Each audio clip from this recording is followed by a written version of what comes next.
Vidhanam vidadhati purvam yo vai vedanscha prahinoti tasmai tang hadevam atma buddhi prakasham mumukshur vai sharanamaham prapadye. Whose light reveals the knowledge of the Atman, who first creates the cosmic soul and delivers to him the supreme knowledge. Desirous of emancipation, I seek refuge in that effulgent being.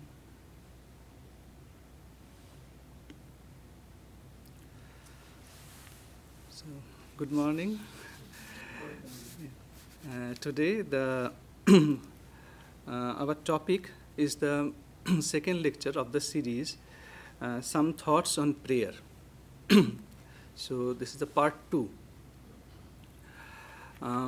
In our previous lecture, previous part, we have discussed about something. Let us have a look on that. So, we have discussed about that prayer is very natural to us. So, whenever you enter a church or a shrine, automatically you feel to talk with God. So, something in you that push you to think about something, to place your want or use or wish before the God. And you just simply love that. There was an example that was given when you heard something of Beethoven or Bach, something you like that. So it's very natural to us. Second point was, there may be disputes about dogmas and creeds or opinions about among different creeds or religion or faith. But one thing is common, prayer, to pray. Then we have discussed about, we mentioned about the story of 3 friends from Gospel of Sri Ramakrishna who were traveling in a forest. Suddenly they saw a tiger. Then the reaction of 3 friends were different. And one told, now we'll be killed. Second one told, why? That God is there. Let us pray to him. And third one told, why to disturb God? Let us climb in the tree. So the first one was a Ajnani who does not know God is there to protect. Somebody is there to protect. Second one knew that, so he is a Jnani. And third one is a Premi, a lover of God. So tree is there, some option is there, and let the God take a little rest. So 3 views. Prayer should not be spasmodic or occasional or untrained. Just like our thinking process, just like love, you need some kind of training. For love, you have to give some higher dimension to that. It should not be only physical love, like the physical pleasure. Beyond that, you have to go. About thinking, you have to give some kind of direction, because that's why we become over thoughtful. Overthinking comes, we become anxious. So you have to train your thought also. You cannot always allow, let us think about anything. So maybe now, maybe a good thinking is coming, but you are doing some job. Let us focus here. So your thought also, you have to give some kind of training. Okay, then about that occasional prayer. Okay, everyone we love to we pray in some time, especially when we are in difficulties. We pray, but it should be made as a habit, eh, then you will grow spiritually. It is not occasional. Remember, I forgot that actual the doha. There is a doha in Hindi. सुख में सब हरि भजे, दुख में ना भजे कोई. Then so last part was, if everyone in difficulty, in sorrow, in sadness, calls on God, everyone, but that person is special who in pleasure, in joy also remember God. The person in joy who remembers God, for him that sorrow cannot approach to him. सुख में जो हरि भजे, दुख कहाँ से होई, is the second line. So whoever that call on God in joy, in happiness also, so how that sadness, sorrow can appear to him, to approach to him. Mother is saying, যে সব সময় ইষ্ট চিন্তা করে তার অনিষ্ট আসবে কোথা থেকে. Little bit of play with word.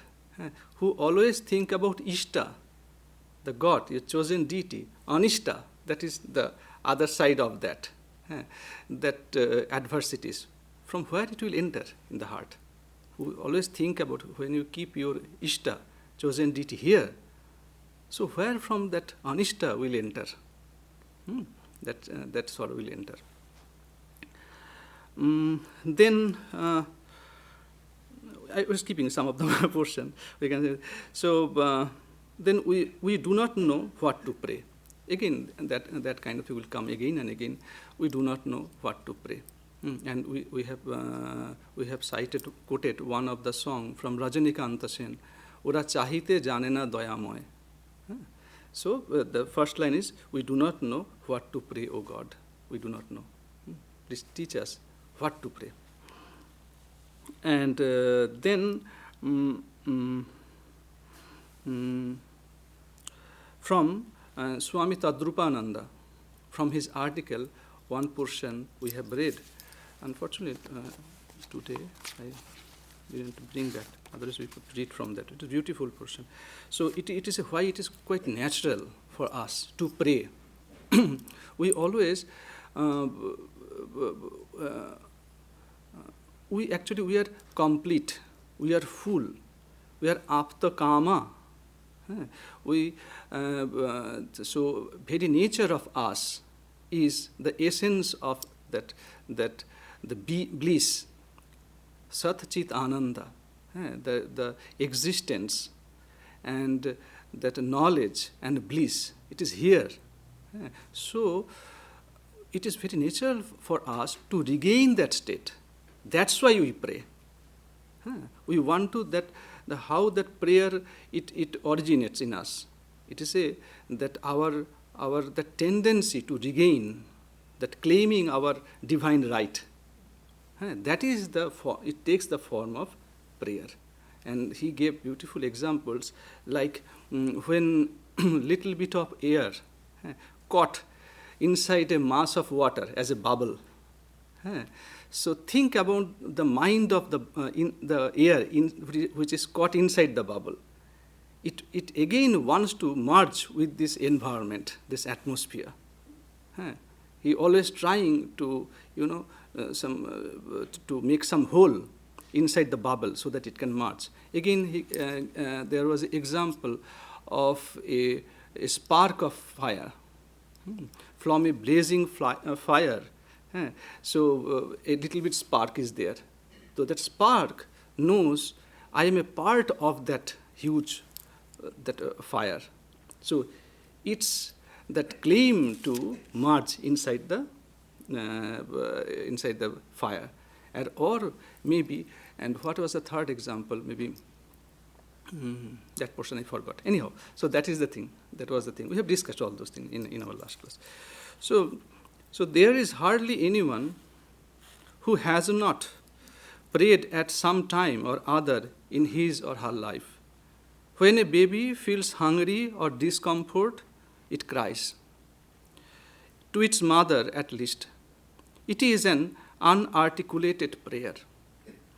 And she runs to it and attends to its needs. In a way, every wish may be regarded as an unuttered prayer. So pray. So always, if you consider you are the child of God, you need not to utter even. There's this beautiful, the one Sri Ramakrishna told, is it ever possible that you listen only when one prays aloud, O mother? So you know everything, what is going on here. Should I have to pronounce that, I have to utter that? So there are beautiful some proverbs on that prayer. Pray thou with a loving heart, all its words being hidden. Let the words be hidden. Only that your heart can speak. Your Father knoweth what things you have need of before you ask him. Same kind of thing in Bible also we get. He who is loud in his prayers is short in his faith. It's from Talmud. The fewer the words, the better the prayer. So first thing, I think you need not to utter anything. Then you have to, next step maybe, minimize the words. When you grow spiritually, automatically it happens. You need not to talk. Many times we have seen that great devotees standing before the Lord, only saying, Kripa, Kripa, Kripa. Little Kripa. They bless me. Bas, blessing. Or have grace on me, have mercy on me. That mercy. Mercy. That's all. And if you talk, you have to talk a little. So there is no role of scholarly knowledge in the choice of the language of prayer. You need not to be a scholar. You can do that. And if you have a beautiful heart, your words will be also beautiful. Suddenly, it reminds about Holy Mother, Sri Sharada Devi. After when Sri Ramakrishna passed away, she was visiting Vrindavan, a holy place in North India, and some devotees also were there, like Jogin Ma, Golap Ma, they were also there. So she is saying, in Vrindavan, Yogin, another the devotee, women devotee, Yogin and I used to repeat the mantra for long hours with great joy. Flies would sit on our eyes and lips and make sores, but we were not aware of it. One day I prayed to Radha Ramana. So if you go to Vrindavan, you will see that different image idol of Krishna, and they have different names like Radha Ramana, Bake Bihari. This is the names, and Govindji, many. So Holy Mother was visiting the temple of Radha Ramana, Krishna only, but name is like that. So I prayed to Radha Raman, Lord, please take away my fault-finding nature. May I never see others people's blemishes. On other occasion, the mother said, formerly I too used to notice others' faults. Then I prayed to the Master, and through his grace got rid of this habit. It is human nature to see defects. You should learn to appreciate virtues. These are words of Holy Mother. So another occasion when she was visiting, so here, okay, so about the defects, finding faults. On another occasion, let me complete the Vrindavan episode. So when I stayed in Vrindavan, I would look at Bake Bihari. And if you see the idol of Lord Krishna, you will see that he is standing in a distinctive and playful posture. Little bent, and with some kind of, probably all of you have seen. So, in a sweet word, playing with flute, Holy Mother speaks very sweetly and lovingly about this special posture here, describing it in the most charming words. He is saying to Bake Bihari, your form is crooked. but your heart is straight. Please straighten the bend in my heart, in my mind. Your form is crooked, a little bent, but your mind is straight. Oh Lord, please please make my mind also straight. Means not fault finding. Mother's life at Dakshinesh also was filled with many events when Sri Ramakrishna was alive. So Sri Ramakrishna gave her a mantra. She would repeat that thousands of times, number of times. Late at night, sometimes early in the morning. And so he told she would repeat 100,000 mantras each day. With a heart full of devotion, she prayed to God, seeing the moon in the sky at the late of night or maybe early morning. What was her prayer? The moon has blemishes, that is lunar mare. But may there be no stain on my mind. Purify my mind like your radiant moonlight. That are the when your heart is sweet, your words also will be like that.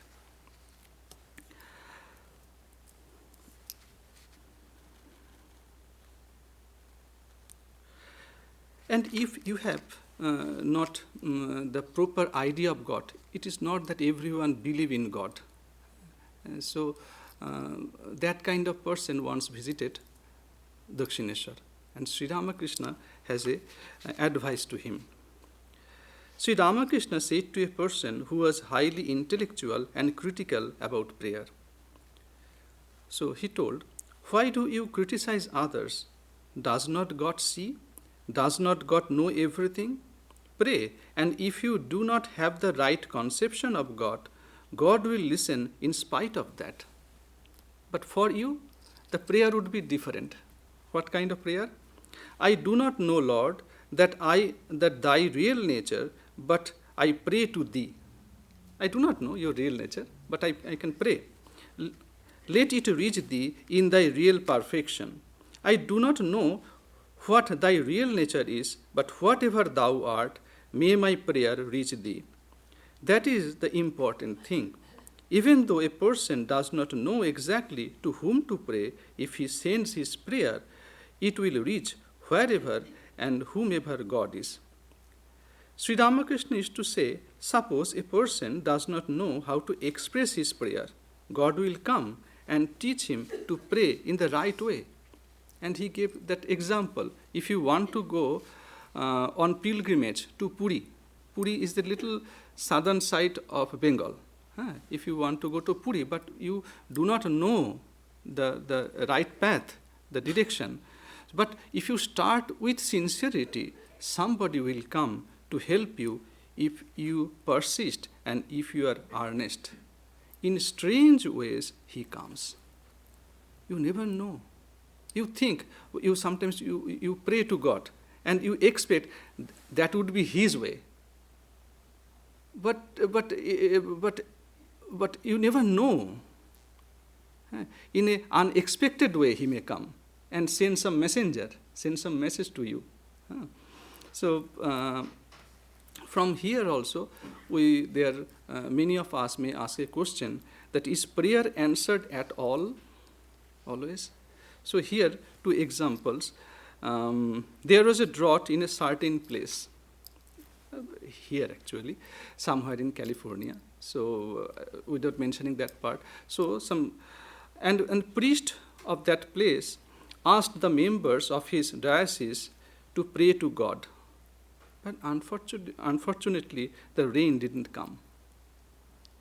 But on another occasion, a place, it is a hot place, a very hot climate, where there was no rain for a long time. The children of the persons, it's Pavitranandaji mentioned, and the local, some poor villagers who belongs to the lower class of the society. So some children of that class, they would go from house to house and very beautifully sing. They have a song they were reciting when they were traveling door to door, begging door to door. And what was their word? O my brother who is black in complexion, O my brother who is white in complexion, give us rain so that we become drenched with water and go to our homes with water.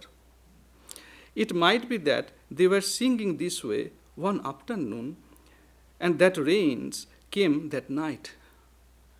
They are praying to the clouds, actually. So, my brother in black complexion, oh my brother in white complexion.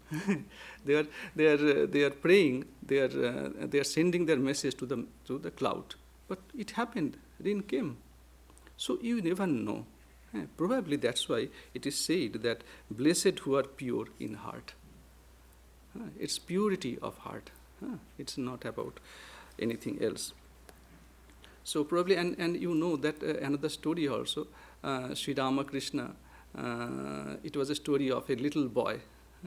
A Brahmin used to worship his family deity with food offerings. Most of you know that part. So especially, and probably one day that Brahmin, the father of the family, the head of the family, he had to go to some places. And he told his little boy that can you take care of the worship today? So what is the part of the worship? You have to offer food before the deity. And that's all, nothing, a simple job. So the boy offered the food in the shrine, but as it happened that the image remained silent on the altar. It happens to us also. So it remained silent at the altar. But the boy firmly believed that God would come down from his throne, from the altar, sit on the floor and partake of the food. That was the boyish idea, childish idea. He will come, father told. And many times he saw that. Father closed the door after offering the food, generally closed the door, and that was the way father also offered the food. So, but again and again he prayed to the deity, saying, O Lord, come down and eat the food. It is already very late. I cannot sit here any longer. But the image did not utter a word. The boy burst into tears and cried, O Lord, my father asked me to feed you.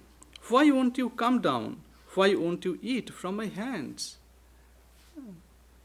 So the boy wept for some time with a longing soul. So at last the deity, smiling, came down from the altar and sat before the meal and ate it. After feeding the deity, the boy came out of the shrine room. His relatives said, the worship is over. Now bring away the offering from the room, from the table. Yes, said the boy, the worship is over, but God has eaten everything. How is that? Asked the relatives. The boy replied innocently, why? God has eaten the food. So it's not only a story. I think in every country, this kind of thing happened. I believe in every country, in every religion, and there are these kind of instances. That actually, that gives us hope. So we have to regain that purity, that sincerity. And Sri Ramakrishna again and again used to say, like a little boy. When mind and speech unite in earnestly asking for a thing, that prayer is answered. Of no avail are the prayers of that man who says with his mouth, these are all thine, O Lord, and at the same time thinks in his heart that all of them are his. Sri Ramakrishna's word. So, be not a hypocrite in your thoughts, be sincere. Act according to your thoughts, and you shall surely succeed.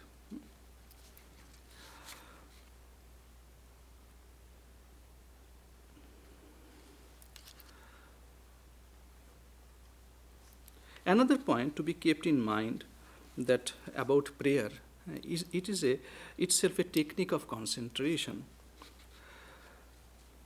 Although spiritual prayer may also be petitionary, it is not so much the fulfillment of the petition that is important as the act of praying itself. The act of praying is in itself a technique of concentration.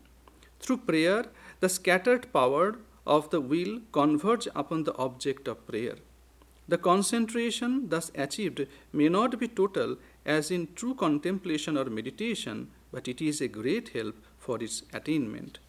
The fulfillment of a spiritual need, such as purity or devotion, may be the primary motivation to pray, but the act of praying serves as a technique of concentration and takes the aspirant nearer to God. We'll come to that point, how prayer serves a step for meditation, real meditation. One day, M, the compiler of the Gospel of Sri Ramakrishna, he asked a question. Sometimes God fulfills some prayer, sometimes not. So, does it mean he's a partial, a biased person like us, many of us? The question was, God gives to some full spiritual consciousness and others he keeps in ignorance. The master corrected him immediately, Sri Ramakrishna. No, that is not so. One should pray to God with a longing heart.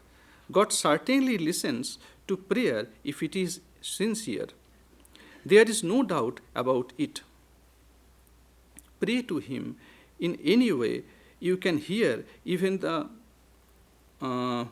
he can hear even the footfall of an ant, and has heard every time you have requested him. He will fulfill it some day or other. He is also sure to hear. God is extremely attentive, my boy. Pray to him, he surely will reveal. So whenever you have prayed, this one book is there. It is written there, recorded. So don't feel disappointed. In Hinduism, we have found that it recognized different kinds of devotees. We have different temperaments. In general, they divided two temperaments in two parts. One is jnana, another is bhakti. The jnana marga, the path of the knowledge, that the person who is quite rational, loves to see things in a rational way, loves to argue a little bit. And another part is that path of bhakti, that little bit emotion is predominant in their character. So, in Jnana Marga, the ultimate reality is regarded as impersonal and without attributes, whereas in the path of bhakti, it is regarded as personal with or without a human form. First. Secondly, Jnana Marga emphasizes self-effort, while Bhakti Marga is the path of divine grace. In general, we are talking about. It is not that it is a mixed kind of character also we have, but in general. Third, the path of Jnana is subject-oriented. It is an inquiry into the true nature of reality as a subject. The path of Bhakti is object-oriented. It is an attempt to realize the true nature of God as the highest object and establish a true relationship with Him. The path of bhakti involves like I and thou. I and thou. Like two persons, we are talking to each other. The path of Jnana involves I and that. The true nature of me and the true nature of God. Like tat tvam asi. In Vedanta we found tat, that, and tvam, you. Both are same in sense of essence, not like that two personalities. The truth behind two personalities, the essence, the very essence of you and that is same, the consciousness part. The I-thou relationship can be expressed in three ways, we have seen. One is prayer, second is worship, and third is meditation. So, these are three important disciplines of the path of bhakti and represent three successive stages in it. Swami Shivarchanananda, he wrote very beautifully. So, it is like a two different kind of travel. One is from God to the devotee, and another is from devotee to God. Two-way traffic. In Hinduism, the word is prarthana for prayer. We call prarthana. It always means petitionary prayer and has been given only limited importance. It means asking God for help to free oneself from the hold of the senses and turn away from the darkness of ignorance to the light of truth. He wrote, that Swami wrote. It is the first stage in the struggles for higher consciousness in which the aspirant, realizing his limitations, opens his heart to divine power and light. It is in effect a movement from God to the soul. His grace will come. I am opening my heart. So from his side, his grace will come and enlighten me. So it is like a journey from the side of God to the devotee. And worship is offering something to God. This is the things I have arranged. I want to offer it with my devotion. So it is like from devotee's side, from the aspirant side, they offer to something to God. So it looks like a journey from the devotee to God. As a result of these movements, the soul draws closer to God. This act of approaching God is what meditation, or in Sanskrit, dhyana means. In English meditation and English dhyana, there is and Sanskrit dhyana, there is a little difference is there.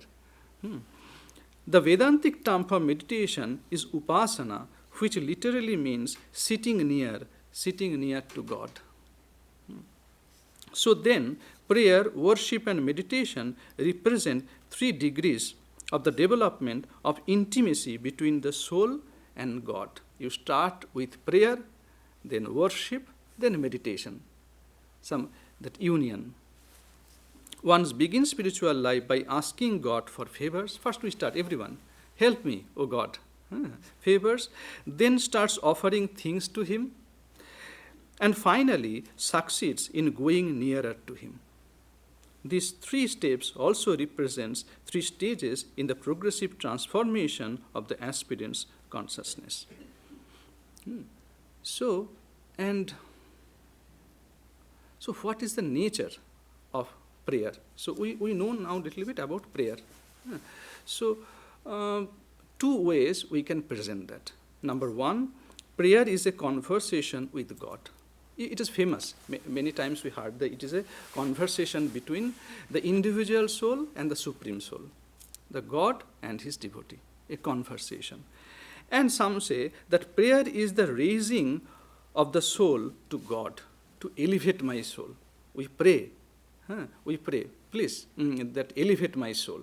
I want to go near to you.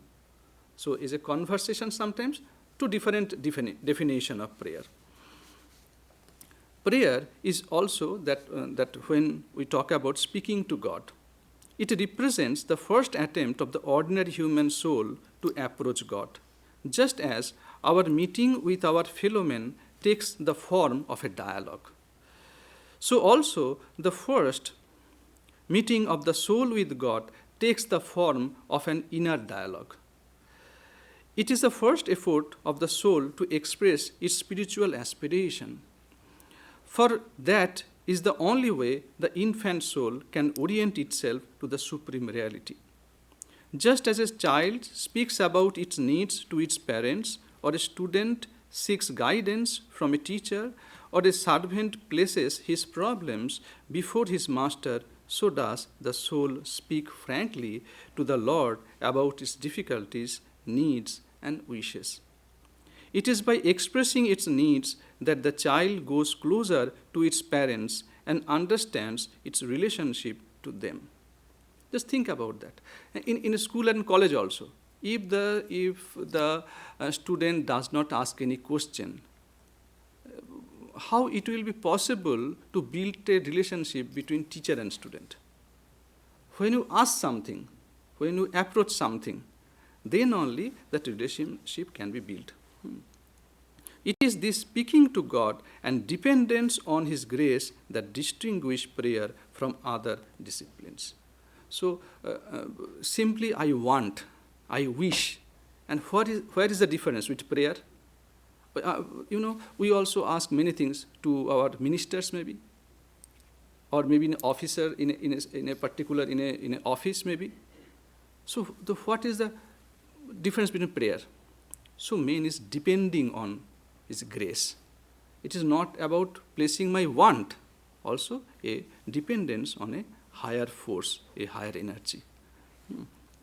So that's why they also say that prayer has to do about how you get success in that prayer. So it takes the entire man.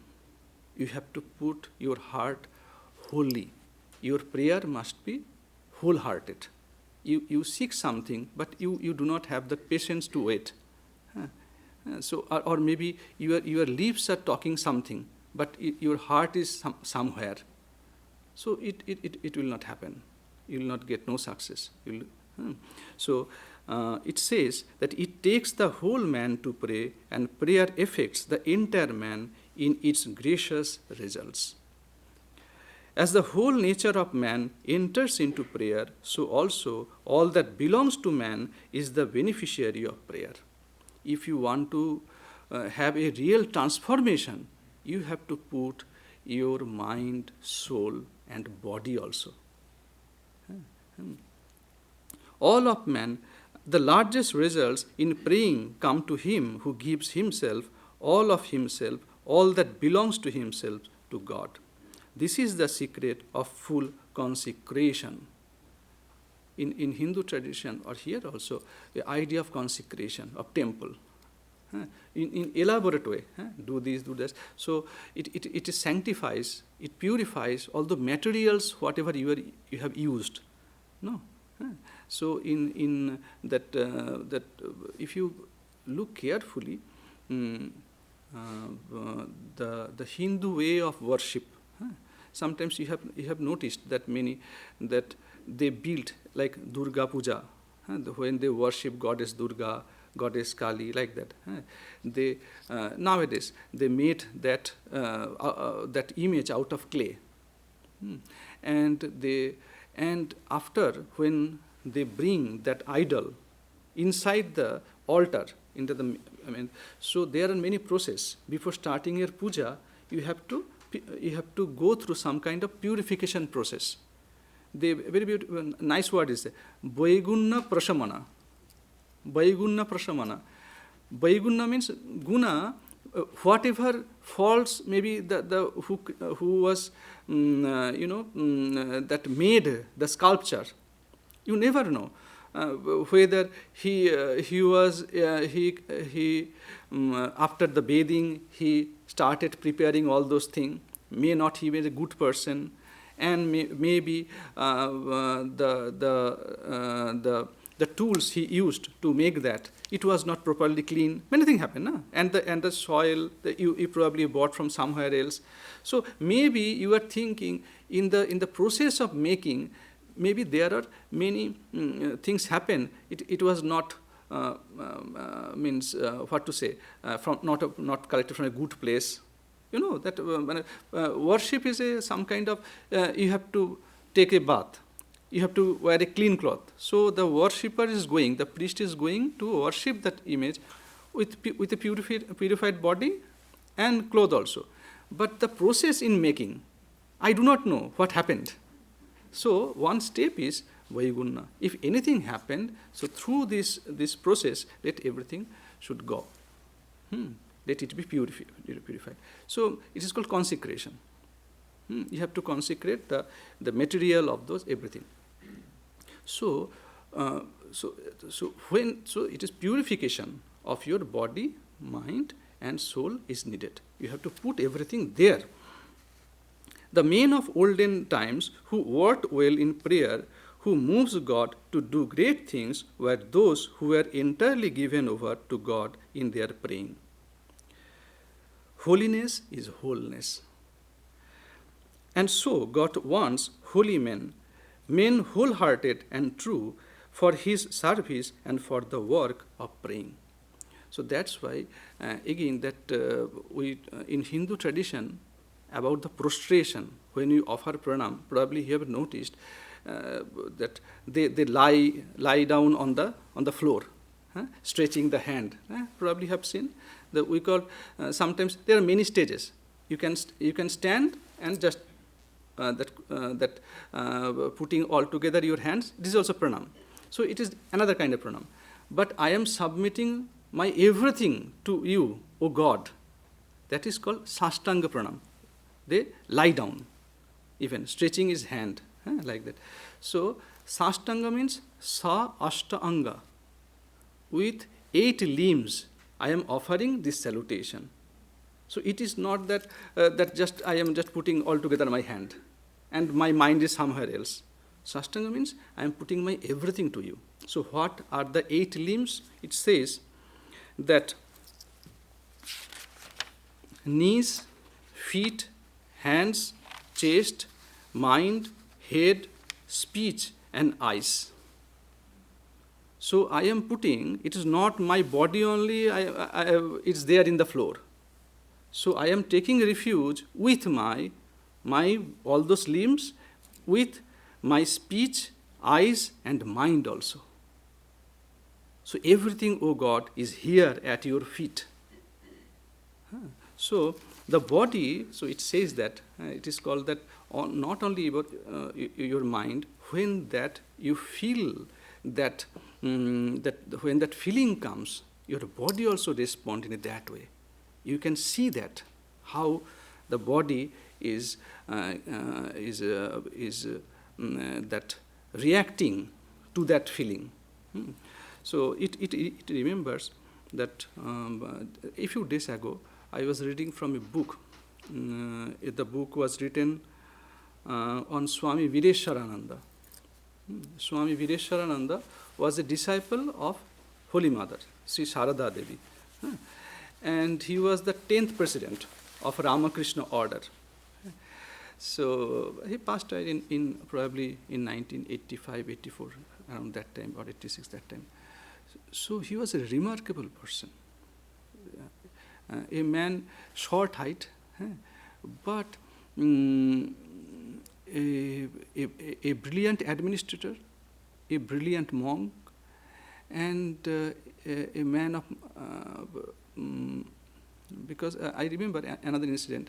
So at some point he was doing tapasya, austerities, in some part in Himalayas for some time.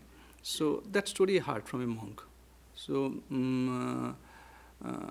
so when he left in a cave-like thing, or maybe a kutia, small hut, he was doing tapasya.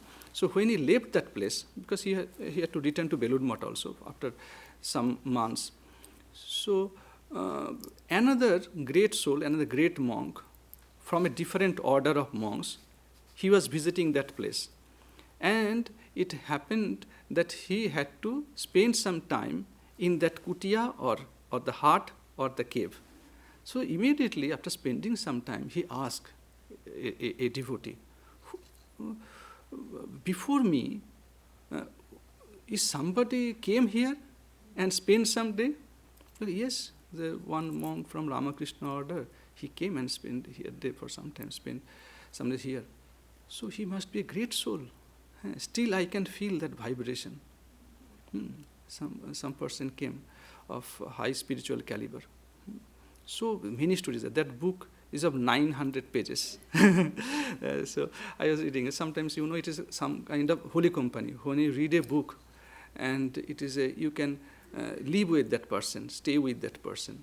So, so anyhow, in that book, I found 6 or 7 pictures that have been printed in that book, only showing Videshwarananda ji is offering his salutation to different temples.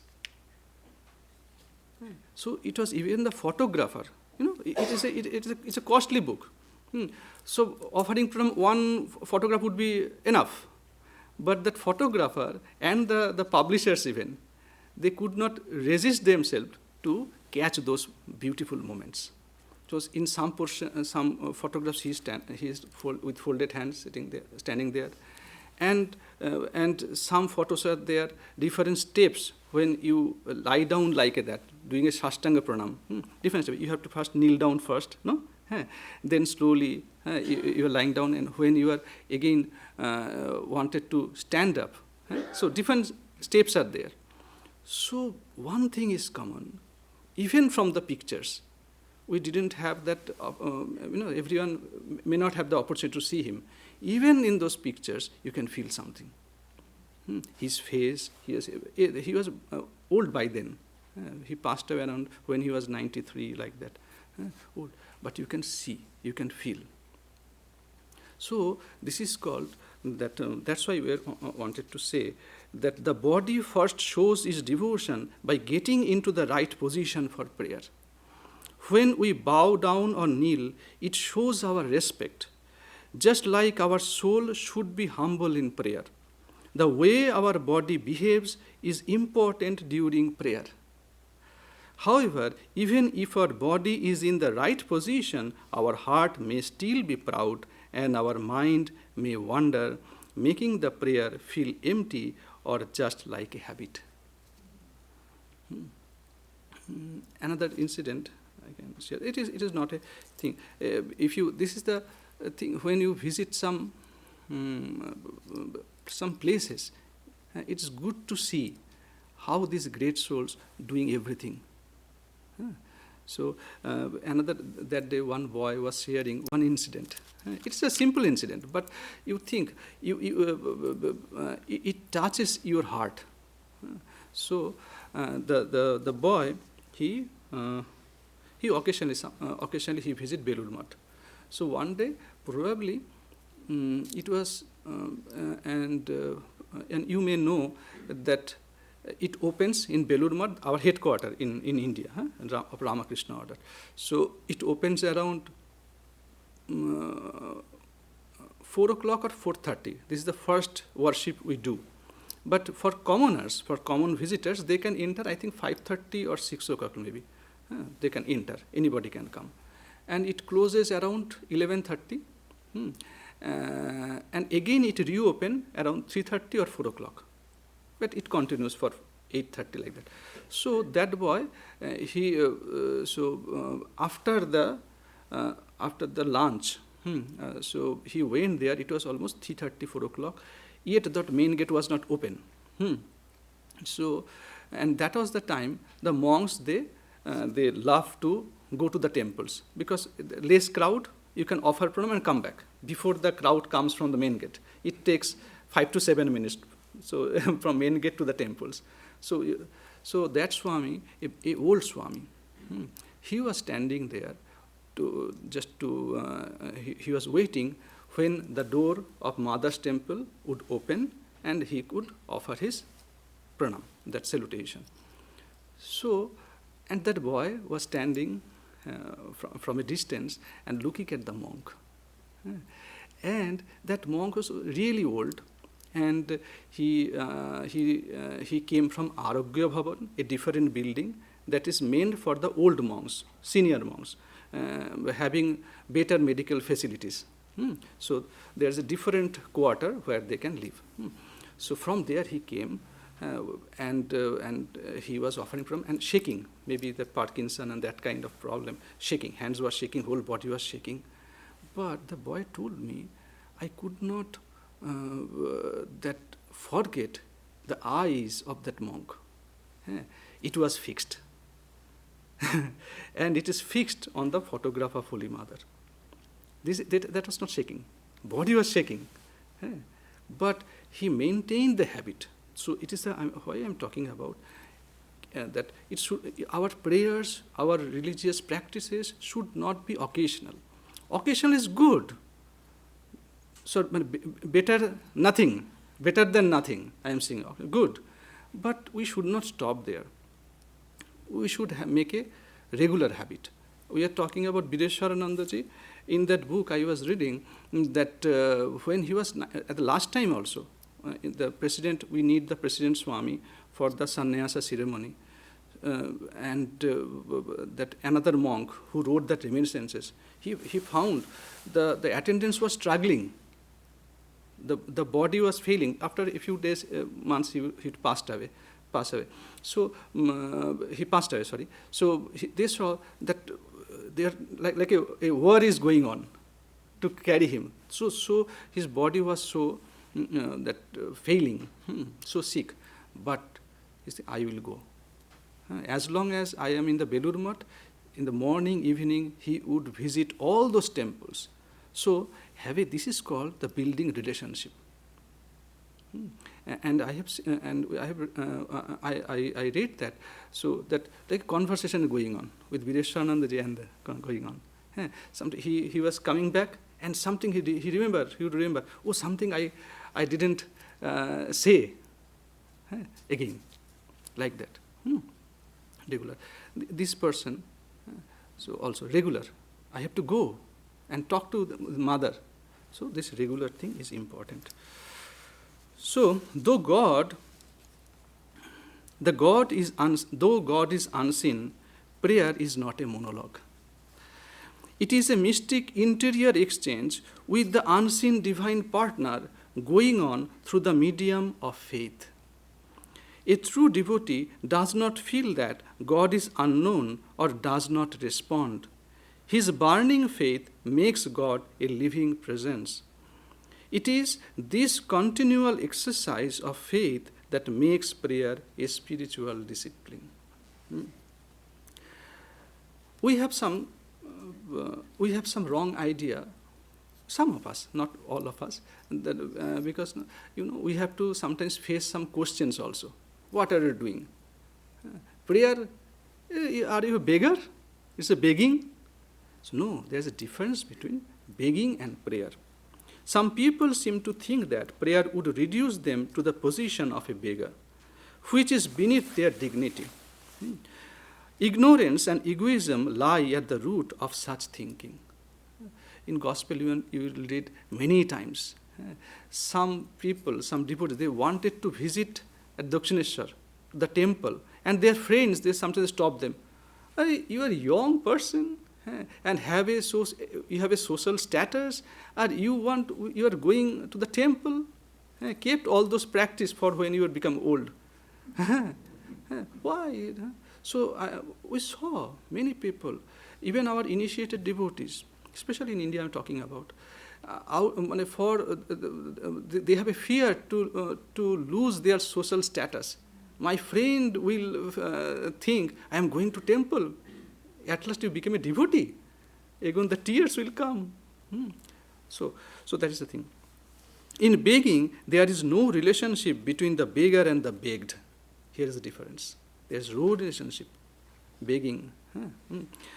But spiritual prayer is addressed not to a total stranger, but to a being who is the soul of one's soul, the ruler of the universe, one's eternal and inseparable beloved. Not at all a stranger. We are inseparable. To whom we are praying. When a child expresses his needs, his parents do not think it to be begging. They only give him what really belongs to him. Similarly, prayer is not only a way of preparing ourselves to receive what is really ours by divine right. When a student approaches a teacher for instruction, it is not considered begging. Prayer is only seeking guidance from the eternal Guru, Sadguru we call, eternal Guru, eternal teacher, the teacher of all teachers. Okay. So today let us conclude here. Next we will again continue. There are many things. Apparently we think we understand that about worship, prayer, meditation. No. There are many things, many layers of that. When you think over that, so you will get the clarity. And next time when you pray, it will be better prayer. So that's why we are thinking about, and I tried to collect from the different monks of our order, senior monks, Pavitrananda ji, some I found, Bhajanananda ji I found, Nikhilananda ji, Swami Tadrupananda ji, some of the Christian mystics. I tried to collect all those things. And Yatisharananda ji. So we'll continue our journey.